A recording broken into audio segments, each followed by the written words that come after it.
కిడ్నీలు నిజంగా అద్భుతంగా ఉంటాయి.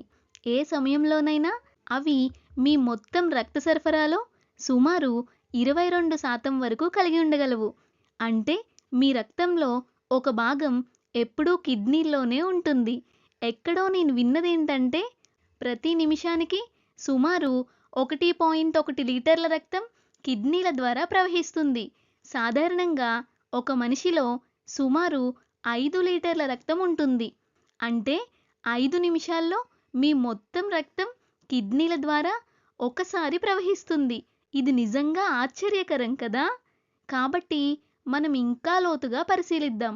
మన కిడ్నీలు ఎలా పనిచేస్తాయో మరియు ఈ వీడియోలో ముందుగా ఒక చిన్న అవలోకనం తీసుకొని తర్వాత ప్రత్యేక భాగాల గురించి తెలుసుకుందాం. ఇప్పుడు ఈ 2 కిడ్నీలతో మనము కొంత రక్తాన్ని తీసుకుంటాము. అది వృక్కధమని ద్వారా లోపలికి వస్తుంది మరియు చివరికి మూత్రనాళాల ద్వారా బయటకు వచ్చి మూత్రాన్ని తయారు చేస్తుంది.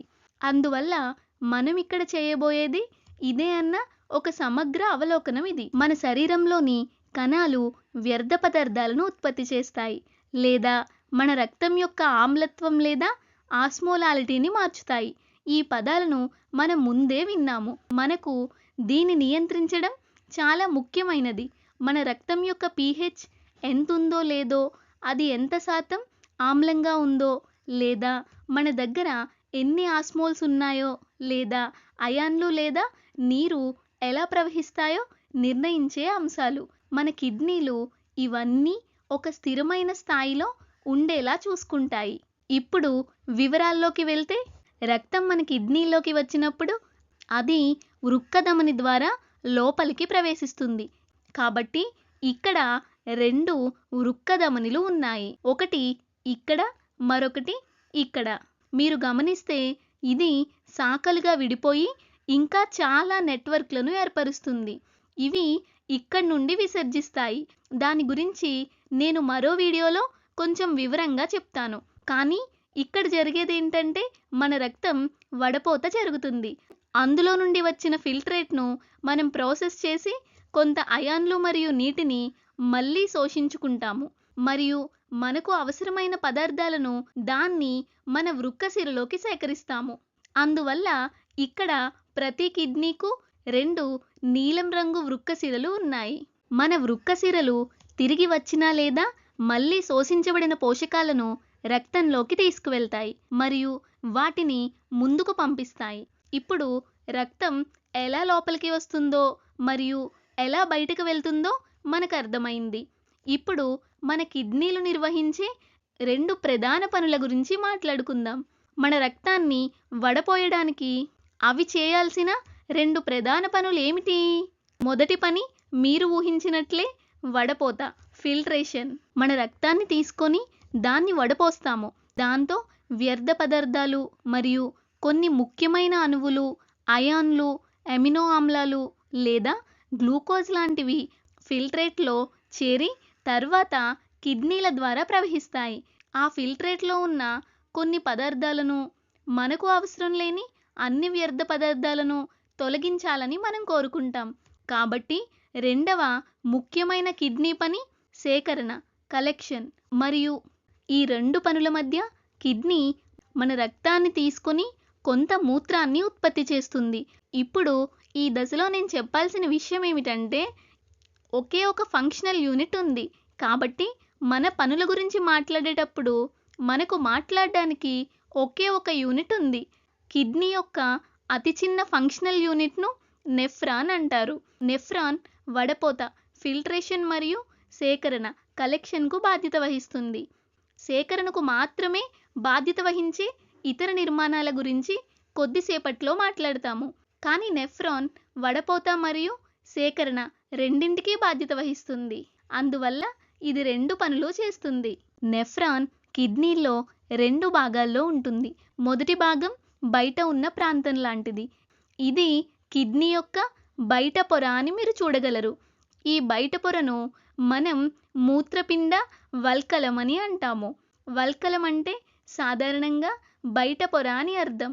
ఈ లోపల కనిపిస్తున్నది ముదురు రంగు భాగాలను కొన్నింటిని మీరు చూడగలరు. ఇది మధ్యలో ఉన్న భాగంలా ఉంటుంది. అందువల్ల దీనిని మూత్రపిండ మెడుల్లా అంటారు.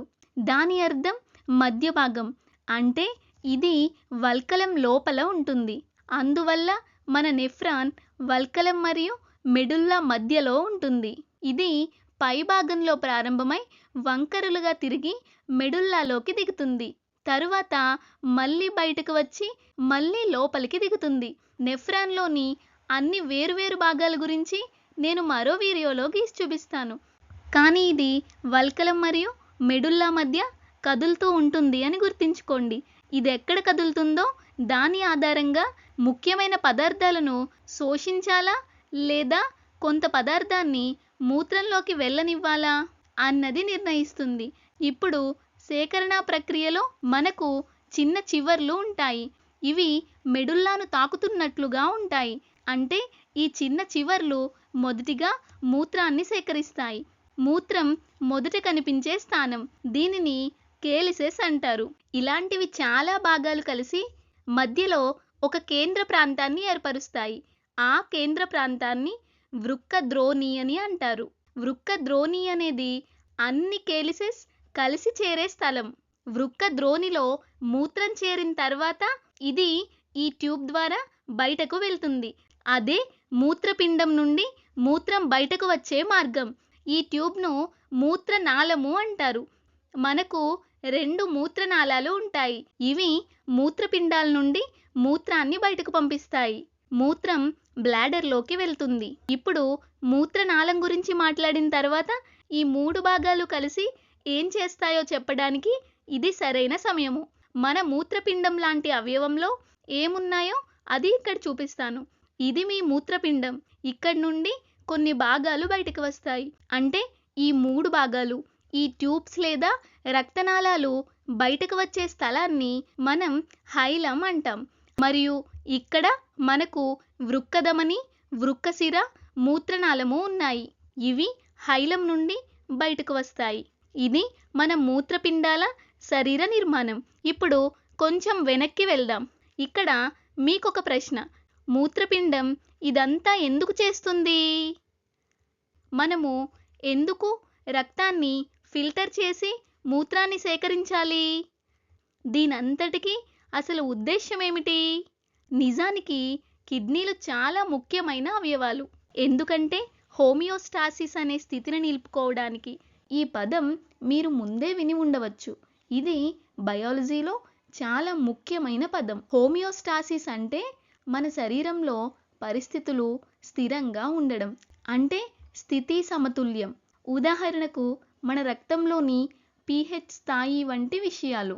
అందువల్ల మీ కిడ్నీలు మీ రక్తంలోని pH స్థాయిని నియంత్రిస్తాయి.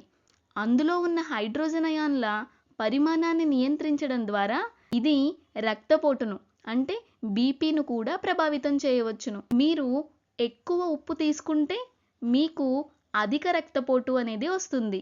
కాబట్టి మీ మూత్రపిండాలు సరైన పరిమాణంలో సోడియం మరియు క్లోరైడ్ అయాన్లను బయటకు పంపేలా చూస్తాయి. దాంతో మీకు అధిక రక్తపోటు రాకుండా ఉంటుంది. కానీ ఇంకా కొన్ని విషయాలు కూడా ఉన్నాయి. వాటిలో కిడ్నీ హోమియోస్టాసిస్ను నిలుపుతుంది. అవి ద్రావణ సాంద్రత వంటి విషయాలు. ఇంకా ప్రధానంగా మనం తర్వాత మాట్లాడబోయే విషయం కూడా ఉంది. తర్వాత వీడియోలో మనం చూడబోయేది వ్యర్థాలను బయటకు పంపడం. అంటే మనకు అవసరం లేని అదనపు పదార్థాలను తొలగించడం. మరియు మూత్రపిండం తొలగించే ప్రధాన వ్యర్థ పదార్థాల్లో ఒకటి యూరియా. తరువాత వీడియోలో యూరియా గురించి కూడా మాట్లాడుతాం. ఇది మీకు మీ కిడ్నీలు ఎంత ముఖ్యమైనవో అనే విషయం చూపిస్తుంది. అందుకే మీ రక్తాన్ని వడపోయడం మరియు మూత్రాన్ని తయారు చేయడం ద్వారా హోమియోస్టాసిస్ను నిలబెట్టడం చాలా ముఖ్యమైనది.